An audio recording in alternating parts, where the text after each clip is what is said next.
رسول اکرم اعوذ باللہ من الشیطان الرجیم بسم اللہ الرحمن الرحیم. السلام علیکم خواتین و حضرات. ہم سبھی، میں اور آپ سب، علم کے متلاشی رہتے ہیں، اور خاص طور پر روحانیت کے علم کے. یہاں بارہا اس موضوع پہ بات ہوئی کہ ہم جہاں کہیں بھی اخبار میں، رسالے میں، کتاب میں یہ پڑھتے ہیں کہ یہ وظیفہ فلاں کام آ جائے گا، ہم اس کو پڑھنا شروع کر دیتے ہیں. اسی طرح ہم ایک دوسرے کو وظائف بتاتے ہیں کہ تم یہ پڑھ لو، تم یہ پڑھ لو. وظائف تو بہت آگے کی بات ہے. علم جو بنیاد بنتا ہے چیزوں کے حصول کا، رب کی دوستی کا، اس کا حاصل کرنا ہی بڑا ایک کٹھن مرحلہ ہے. کیونکہ علم حاصل کرنے میں اور علم تقسیم کرنے میں، دونوں ہی میں دو بنیادی پرنسپلز کام کرتے ہیں. ایک لا آف ڈائیورسٹی کہلاتا ہے، اصول تنوع. اس کو آپ اردو میں، اس کا سب سے آسان ترجمہ میرے ذہن میں یہی ہے، لا آف ڈائیورسٹی یا اصول تنوع. اور دوسرا ہے ایوولوشن، لا آف ایوولوشن، اصول ارتقاء آپ اسے کہہ لیجیے. ایوولوشن میں اور ریوولوشن میں فرق یہ ہے کہ جہاں کہیں ایبرپٹ چینج آتی ہے، یکلخت تبدیلی آ جائے کہیں، وہ ریوولوشن ہے. اور جہاں تدریج کے ساتھ تبدیلی آئے، وہ ایوولوشن ہے. بلکہ اس کا صحیح ترجمہ ایوولوشن، پرنسپل آف ایوولوشن کا ہوگا، اصول تدریج یہ کہیے. علم حاصل کرنے میں اور علم بانٹنے میں یہ دو بنیادی اصول ذہن میں رہنے چاہیے، طالب علم کے بھی اور استاد کے بھی.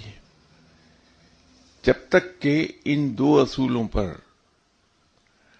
ہم عمل نہیں کرتے، نہ علم بانٹا جا سکتا ہے اور نہ علم حاصل کیا جا سکتا ہے. انسان کی ذہنی کیفیت اور انسان کا ذہنی معیار، یہ دونوں بہت امپورٹنٹ رول پلے کرتے ہیں علم حاصل کرنے میں اور علم تقسیم کرنے میں. جب ہم کسی بہت اچھے استاد کے پاس جاتے ہیں جو اپنے کام کو بہت اچھی طرح سے سمجھتے ہیں، تو وہ یوں ہی نہیں علم اپنے شاگرد کو پکڑا دیں گے کہ جو آیا اس کو اٹھایا اور دے دیا. جس طرح سے ایک زمانے میں ڈاکٹرز کے پاس ڈسپینسرز ہوتے تھے، جیسے ہم عرف عام میں کمپاؤڈر کہتے تھے، تو انہوں نے ایک لال دوا رکھی ہوتی تھی جو ہر مرض کی دوا تھی. جو بھی گیا اس کو لال دوا پکڑا دی. تو اگر استاد بہت سمجھدار نہیں ہے تو وہ اپنے شاگرد کی ذہنی کیفیت اور ذہنی معیار کو نہیں پرکھیں گے، بلکہ جو علم ان کے سامنے موجود ہے وہ اٹھا کے اس کے حوالے کر دیں گے. بعض اوقات یہ خاصی خطرناک سچویشن کریٹ کر دیتا ہے. بالکل اسی طرح کہ اگر ایک 4 ماہ کا بچہ ہے تو اس کی والدہ بغیر یہ دیکھے کہ اس کے دانت نہیں ہیں، اس کو چبانا نہیں آتا نوالا، یہ نگل نہیں سکتا نوالے کو، اس کے حلق میں پھنس جائے گا. وہ روٹی کا نوالا اپنے منہ میں ڈالتی ڈالتی اگر اس شیرخوار بچے کے منہ میں ڈال دیجیے جس کی عمر صرف 4 ماہ ہے، تو نتیجہ یہ ہوگا کہ روٹی کا وہ ٹکڑا جو اس بچے کو 6 یا 7 سال کی عمر میں توانائی بخشتا ہے، زندہ رہنے کے لیے قوت عطا کرتا ہے، وہی نوالا اس بچے کے حلق میں پھنس جائے گا اور بڑے فیٹل ریزلٹس اس کے آ جائیں گے. لیکن اسی بچے کو اگر لو ڈینسٹی کا دودھ دیا جائے تو بڑی آسانی سے وہ پی بھی لے گا، اسے ہضم بھی کر لے گا اور اس کی جسمانی نشو و نما بھی ہوگی.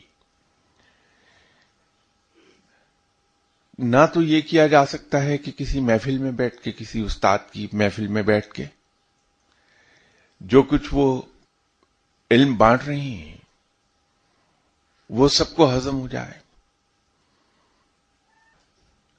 اور نہ یہ کیا جا سکتا ہے کہ ارسطو جیسے انسان نے اگر کوئی کتاب لکھی، اس کو مجھ جیسا غبی انسان، ڈل آدمی جس میں ذہانت نہیں ہے، وہ پڑھے گا تو پھر اس کا حشر وہی ہوگا جو 4 ماہ کے بچے یا روٹی کا نوالا کھانے سے ہو سکتا ہے. ہم صورتحال کو بغیر سمجھے جہاں سے جو ملے ہم اس پر عمل شروع کر دیتے ہیں. یہیں کسی نشست میں گفتگو کرتے ہوئے ایک چیز میں نے عرض کی تھی کہ رب تعالی اور اس کے رسول صلی اللہ علیہ وسلم نے ہمیں ایک راہ یہ دکھائی کہ انسان کو چاہیے کہ وہ اپنے مخاطب کی ذہنی سطح کے مطابق گفتگو کرے. اب یہ راہ ہمیں دکھائی ہے تو سنت رب، بلکہ اس سے زیادہ سنت رسول صلی اللہ علیہ وسلم یہ ہے کہ آپ صلی اللہ علیہ وسلم نے کبھی وہ بات کہی ہی نہیں جس پر خود عمل نہیں کیا. اسی طرح رب نے اگر ہمیں کہا ہے تو اس نے اس پہ عمل کر کے دکھایا ہے کہ انسان کی جو ذہنی ارتقا ہوئی ہے، تو جس دور میں کوئی پیغمبر آئے، وہ پیغام لے کر آئے اللہ تعالی کا، وہ پیغام اس دور کے انسانوں کی ذہنی سطح کے مطابق تھا، اور وہ تمام مذاہب جو الہامی ہیں، ڈیوائن ریلیجنز، ان کی اساس توحید پر ہے، وہ اسلام ہے. جو وقت گزرا ہے انسانی ذہن کا ارتقا ہوا ہے، تو اللہ کا پیغام بھی اسی حساب سے ایڈوانس ہوتا چلا گیا ہے، حتیٰ کہ ویل کی انوینشن اور سٹیل کی انوینشن تک جب انسان پہنچا تو اس کے ذہن کی نشو و نما مکمل ہو چکی تھی.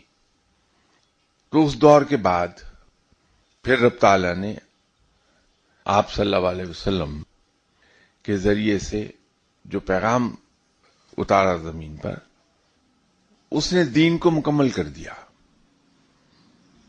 چونکہ دین مکمل کر دیا گیا ہے، اب اس پر نہ تو کوئی تحریف ہو سکتی ہے، نہ کوئی اس میں ایڈیشن اور آلٹریشنز نہیں ہو سکتی. اس کی مکمل ہو گئی ایک چیز تو اس کے ساتھ ہی کسی پیغمبر کے آنے کی ضرورت نہیں رہی. اس نسبت سے آپ صلی اللہ علیہ وسلم کو ہم نبی آخر الزماں کہتے ہیں کہ چونکہ دین مکمل ہو چکا، کسی پیغمبر کے آنے کی اب ضرورت نہیں رہی، کوئی پیغمبر نہیں آئے گا، اس نسبت سے آپ صلی اللہ علیہ وسلم نبی آخر الزماں ہیں. اب اس میں ایک سوال یہ پیدا ہوگا کہ اگر رب تعالی دین اسلام ہی اتارتا رہا ہے تو اس میں عبادات ایک دوسرے سے مختلف کیوں ہیں؟ اس میں نماز ہر مذہب میں مختلف کیوں ہے؟ تو اس سلسلے میں یہ عرض کرنا چاہوں گا کہ نماز کی بھی 2 ڈائمینشنز ہیں. ایک نماز کی صورت اور ایک نماز کی اصل. تو نماز کی صورت تو بدلی ہے وقت کے ساتھ ساتھ. اس میں جو پرنسپل آف ایوولوشن ہے اس کے تحت نماز کی صورت تو بدلی، لیکن نماز کی اصل قائم رہی، اور وہ تھی اللہ کی عبادت اور توحید. اصل نہیں بدلی، صرف صورت بدلی ہے وقت کے ساتھ ساتھ. اچھا استاد ہمیشہ اپنے شاگرد کو ناپ تول کر اس کو پرکھنے کے بعد پہلے اس کی تربیت کرتا ہے، اسے تیار کرتا ہے کہ جو علم وہ اس کو دینے والا ہے اس کو ریسیو کرنے کی پوزیشن میں آ جائے. بالکل اس طرح سے جیسے آپ ریڈیو یا ٹیلی ویژن کا سوئچ آن کرتے ہیں. پہلے ریڈیو اور ٹیلی ویژن کو آپ تیار کرتے ہیں ٹرانسمیشن ریسیو کرنے کے لیے. آن کیے بغیر آپ ریسیو نہیں کر سکتے، اسے تیار کرتے ہیں آپ. اس کے بعد آپ اپنی مرضی کا چینل ٹیون ان کرتے ہیں، یا اگر ریڈیو ہے تو اس پر اپنی مرضی کا اسٹیشن آپ ٹیون ان کرتے ہیں. لیکن پہلے اسے تیار کرتے ہیں ٹو ریسیو دی ٹرانسمیشن، اور اس کے لیے اسے سوئچ آن کرنا ہوتا ہے. اسی طرح استاد اپنے شاگرد کو پہلے تیار کرتا ہے وہ علم ریسیو کرنے کے لیے جو وہ اسے دینے والا ہے. اس کی تربیت کرتا ہے، اس کو سکھاتا ہے کہ تم نے یہ کرنا ہے، یہ نہیں کرنا ہے.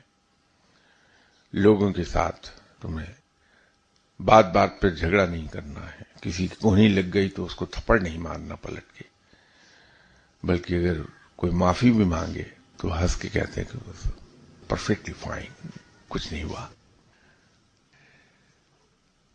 گالی کا جواب مسکراہٹ سے دینا سکھاتا ہے بندے کو. خود بھوکا رہ کے دوسروں کو کھانا کھلانا سکھاتا ہے. دوسروں کی خدمت کچھ اس انداز میں کرنے کی تربیت دیتا ہے کہ جس کی خدمت کی جا رہی ہے اس کو احساس ہی نہ ہو کہ کوئی میری خدمت کر گیا، کسی نے میرے ساتھ کوئی احسن سلوک کیا.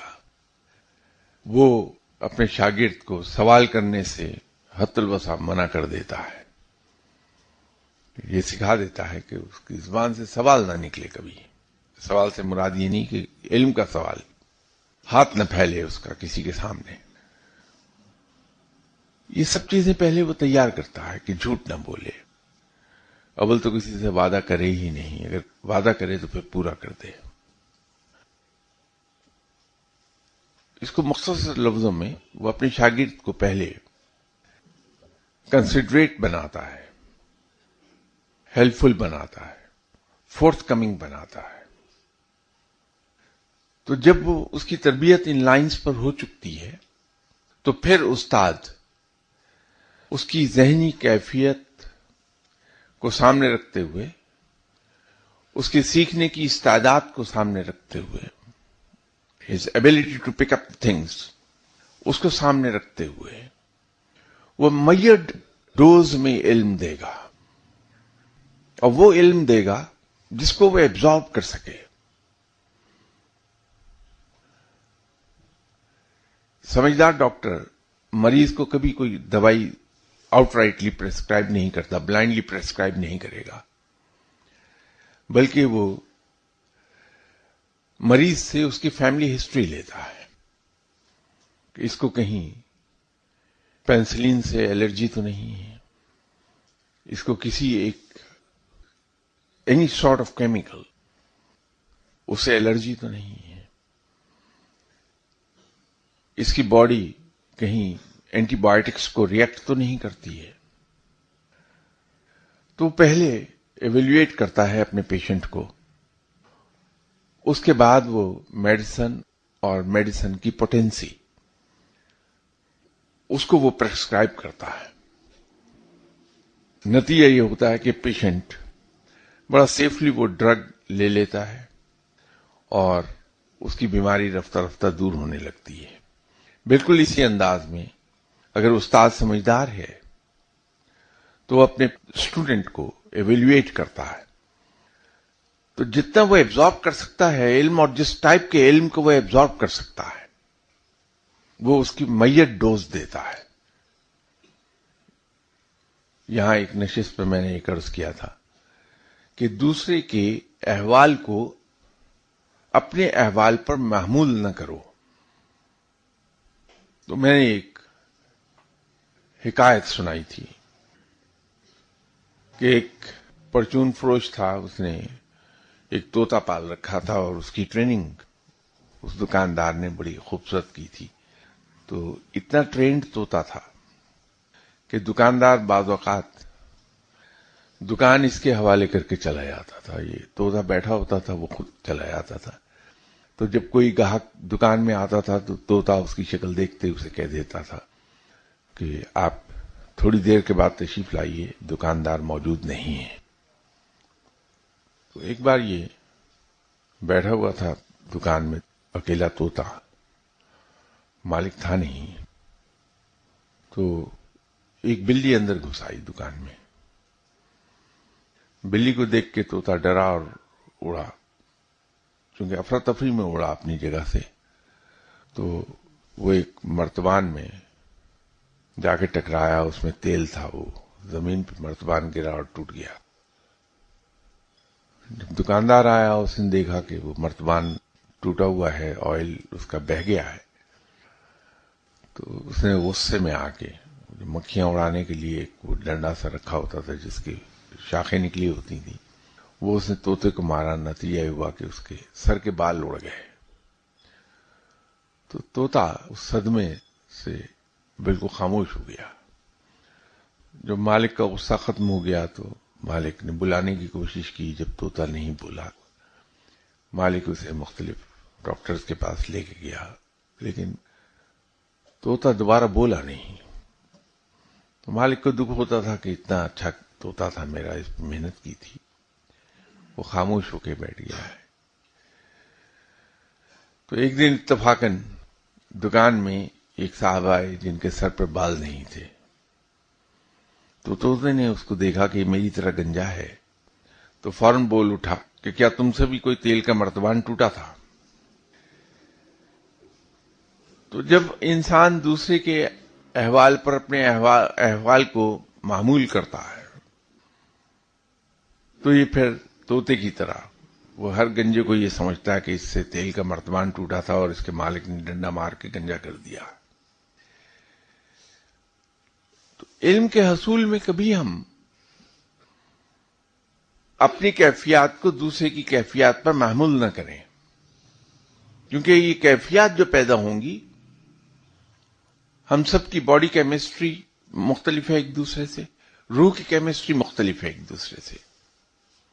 تو جو علم ہم حاصل کریں گے وہ علم وہ نہیں ہوگا جو دوسرے آدمی کا ہے، اس سے تھوڑا سا مختلف ہوگا، بلکہ یوں کہ یہ کہ منزل تک جانے کی راہ ہر ایک کی ایک دوسرے سے شاید سلائٹلی ڈفرینٹ ہو. تو راہیں چونکہ اگر کوئی ایک آدمی اسلام آباد جا رہا ہے وہ وایا سرگودا جاتا ہے، ایک آدمی وایا موٹر وے جا رہا ہے، تیسرا آدمی وایا جی ٹی روڈ جاتا ہے، چوتھا آدمی via Sialkot, head Marala on to Gujrat and then on to Islamabad وہ جاتا ہے. تو ان سارے لوگوں کو راستے میں جو سینری ملے گی، راستے کی جو لینڈ مارکس آئیں گے، وہ ایک دوسرے سے مختلف ہوں گے، سملر نہیں ہوں گے، لیکن منزل سب کی اسلام آباد ہے. تو منزل سب کی حصول علم ہوگا سارے اسٹوڈنٹس کا، لیکن استاد اگر ناپ تول کے جانچ پڑتال کر کے دے گا تو ہو سکتا ہے کہ ایک دوسرے سے سلائٹلی مختلف ذکر اذکار ہوں، اس کی ٹریننگ سلائٹلی مختلف ہو. تو ایک دوسرے سے ہم مقابلہ نہیں کر پائیں گے اپنا. تو یہ ہمیں خیال رکھنا چاہیے کہ اگر ہم کسی آدمی کے پاس چلے گئے جس سے ہم علم سیکھنا چاہتے ہیں تو پہلے وہ ٹریننگ کر دے گا ہماری. اگر مجھ جیسا شخص چلا جائے کوئی تو شاید میں سب سے زیادہ ڈیفیکلٹ اسٹوڈنٹ ہوں گا اپنے استاد کے لیے، کہ پہلے تو میری منفی سوچیں نکالتے نکالتے شاید استاد کی عمر بیت جائے، اس کے بعد میرے اندر سے گناہوں کی غلاظت دھوتے دھوتے ان کو ایک عمر چاہیے، پھر میری انا توڑنے میں بہت لمبا وقت لگے گا استاد کو، تو اسی کے اندر 60-70 سال گزر جائیں گے، علم جب لینے کی باری آئے گی تو شاید بلاوا آ جائے گا، لیکن وہ ٹریننگ بذات خود بہت ویلیویبل ہو جائے گی کہ فردر گناہوں سے بچ جاؤں گا میں۔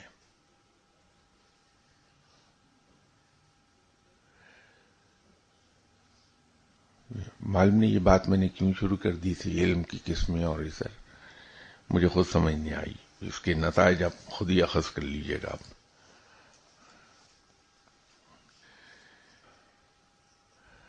کسی صاحب نے پوچھا ہے کہ مرشد کی طرف توجہ اور اللہ کا تصور کرنے کو ایکسپلین کر دیں۔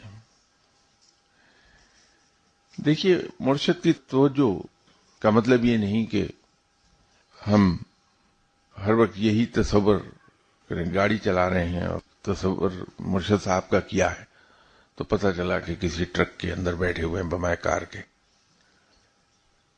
مرشد کے تصور سے اصطلاحی طور پر جو معنی ہیں وہ یہ ہیں کہ جو کچھ مرشد ہمیں سکھاتے ہیں، ہمارے مرشد، ہم ہر لمحہ اس کو یاد رکھیں۔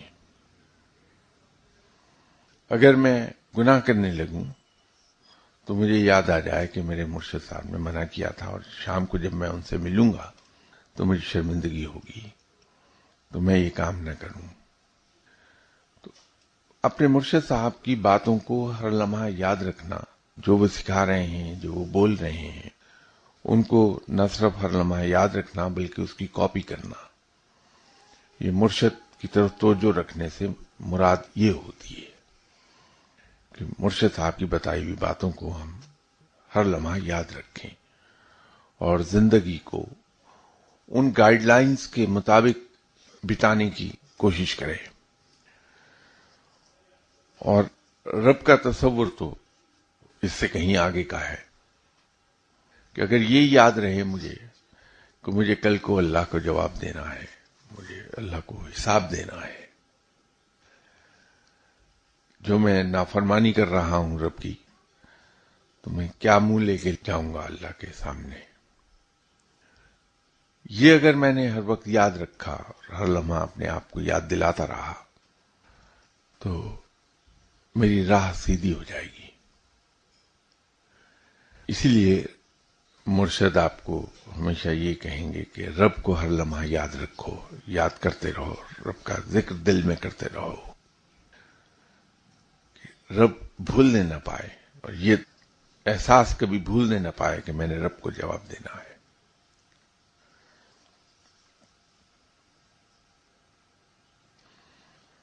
انہی صاحب نے دوسرا سوال کیا ہے کہ مرشد اور مرید کی دل سے بیعت کی صورت میں مرید کو کیسے پتا ہو کہ مرشد نے اسے اپنا مرید ایکسپٹ کر لیا ہے؟ بڑا آسان سا طریقہ ہے یہ تو۔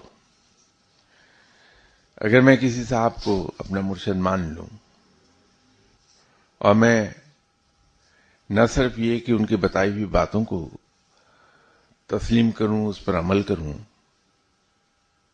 بلکہ میں اپنے مرشد کے انداز گفتگو کو، ان کے اٹھنے بیٹھنے کو، ان کی مجلسی عادات کو کاپی کرنا شروع کر دوں، تو جب میرے مرشد مجھے دیکھیں گے تو پہلی بات تو یہ ہے کہ ان کو نہ صرف یہ کہ خوشگوار حیرت ہوگی بلکہ میرے دل میں ان کے لیے ایک نرم گوشہ پیدا ہوگا، اور وہی سب کچھ ہے کہ اگر مرشد شاگرد سے پیار کرنے لگے، اگر کوئی شاگرد اپنے استاد کا فیورٹ ہو جائے تو توجہ استاد کی وہاں مرکوز ہو جاتی ہے، اور اگر وہ اس کے بہت قریب چلا جائے تو پھر مرشد اس چکر میں پڑ جاتا ہے بغیر کہے، بغیر کمٹمنٹ کیے، کہ میں اس کو اپنی کاپی بنا لوں، میرا امیج بن جائے وہ۔ تو وہی تو سب کچھ ہے. تو بیعت کا پتہ چلے یا نہ چلے، بیعت کی ہو یا نہ کی ہو، اگر یہ توجہ مل گئی، یہ محبت مل گئی استاد کی، تو استاد دل و جان سے اسے اپنی مرر امیج بنانے کے قصے میں پڑ گیا ہے. زندگی سنور گئی.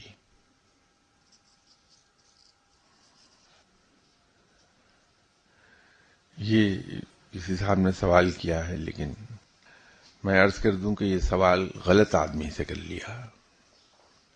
بھائی میں تو سڑبنگا آدمی ہوں، آوارہ، جس کا نہ کسی عقیدے سے کوئی تعلق، نہ مجھے کوئی یہ تمیز ہے کہ کیا چیز کیا ہے. تو یہ سوال غلط آدمی سے پوچھا ہے تو جواب بھی غلط ہی ملے گا آپ کو.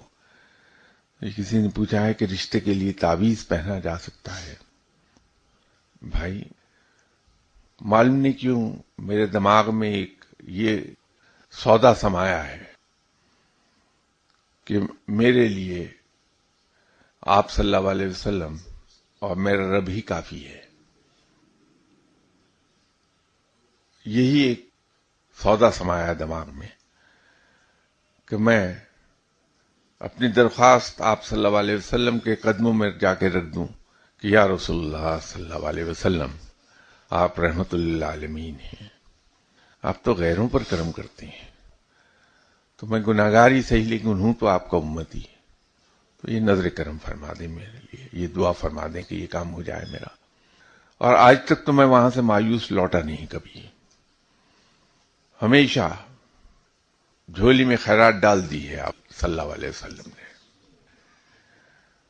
دوسرا یہ ہے کہ میرا معلوم نہیں یہ کیوں جاہلوں کا سا اعتقاد ہے اپنے رب پر کہ میرا رب اتنا مہربان ہے کہ وہ میری کوئی بات رد کرتا ہی نہیں کبھی. تو اتنے مہربان رب کے ہوتے ہوئے میں کسی اور چیز کی طرف کیوں دیکھوں کہ کوئی تعویذ پہنوں یا کوئی جادو کرواؤں یا کوئی ٹونا کراؤں. تو جب میرا رب میرے سر پر موجود ہے، اپنا سایہ کیے ہوئے ہے، اپنی مہربانیوں کا، اپنی رحمتوں کا، تو بھائی میں اپنے رب ہی کی طرف کیوں نہ رجوع کروں ہر کام اور ہر چیز کے لیے. تو میں اس لیے کہہ رہا تھا کہ غلط آدمی سے سوال کر لیا. میں تو آپ کو وہی راستہ بتاؤں گا جو راستہ میں آج تک فالو کرتا رہا. تو چھوڑیے ان تعویذوں کو، ان جادوؤں کو، ان ٹونوں کو، ان عملیات کو. آپ صلی اللہ علیہ وسلم کی دہلیز پکڑ لیجئے اور رب کے حضور سجدہ ریز بجائیے. میرا نہیں خیال کہ کوئی ایسی ضرورت، کوئی ایسی خواہش باقی رہ جائے گی جو دل میں آئے اور پوری نہ ہو.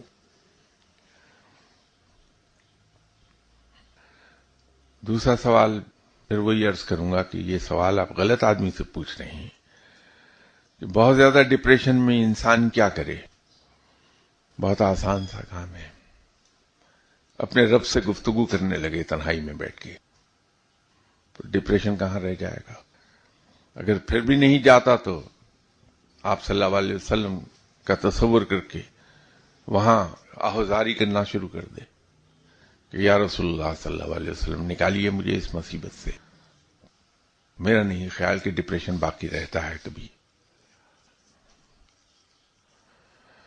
تیسرا سوال فرمایا کہ سمجھ میں نہیں آتا کہ زندگی کی گائیڈ لائن کس سے لی جائے، کون آپ کو صحیح ایڈوائس دے سکتا ہے اسلام کے مطابق اور آپ کی بات کو سمجھے. میں نے اور آپ نے سب نے بچپن میں حیات طیبہ آپ صلی اللہ علیہ وسلم کی نہ صرف پڑھی بلکہ آج بھی ہمیں سب کو ازبر ہے. اس کی کوئی باریک سے باریک ڈیٹیل ہماری ذہن سے محو نہیں ہوئی. یہ بھی آپ صلی اللہ علیہ وسلم کا ایک معجزہ ہے کہ جس نے آپ صلی اللہ علیہ وسلم کی حیات طیبہ کو ایک بار پڑھا وہ اسے بھولا نہیں کبھی.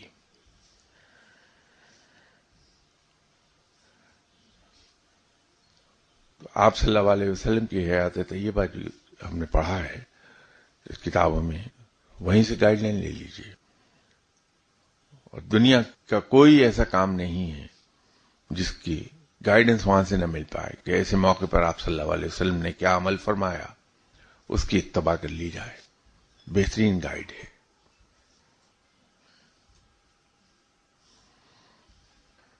جی جی فرمائیے فرمائیے. آپ نے کہا کہ خدا کے خوف سے ڈرنا چاہیے. تو آپ کہہ رہے ہیں خدا تو مہربان ہے.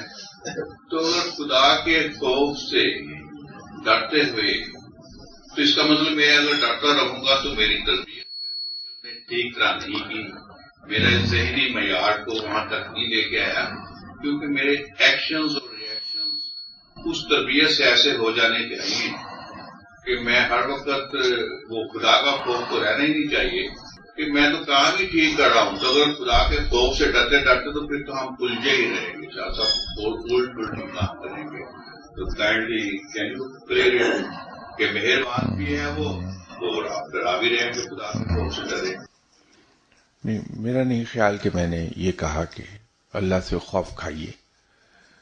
میں تو یہ کہہ رہا ہوں کہ اللہ کی طرف رجوع کیجیے اس یقین کے ساتھ کہ اس کا سایہ اور اس کی رحمتوں کا سایہ میرے سر پر ہے.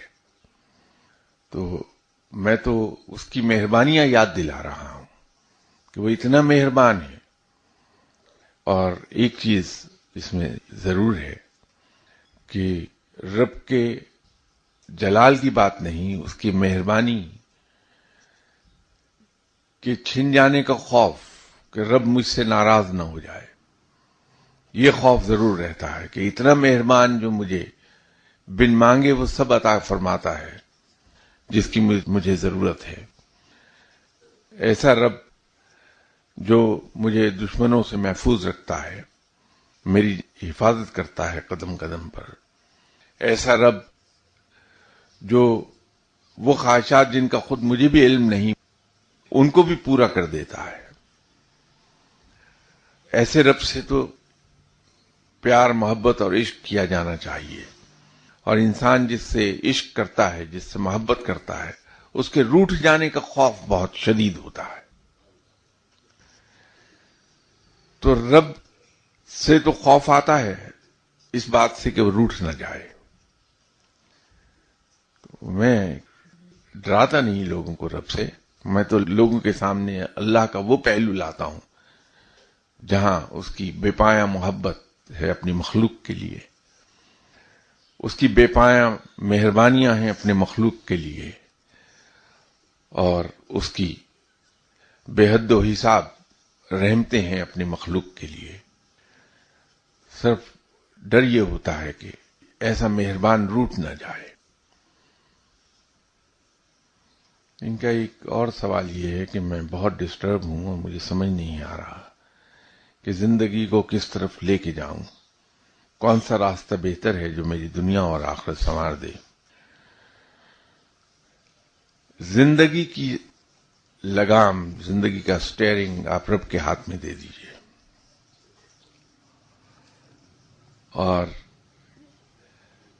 زندگی کا کون سا راستہ بہتر ہے جو دنیا اور آخرت دونوں سنوار دے، وہ میں نے آپ سے عرض کیا کہ کچھ مت کیجئے، کسی کی پرواہ نہ کیجئے کون کیا کہتا ہے، نتائج کی پرواہ نہ کیجئے کہ کیا نتائج آ رہے ہیں، کسی ریوارڈ یا پنشمنٹ کی پرواہ نہ کیجئے کہ کیا انعام مل رہا ہے، کیا سزا مل رہی ہے.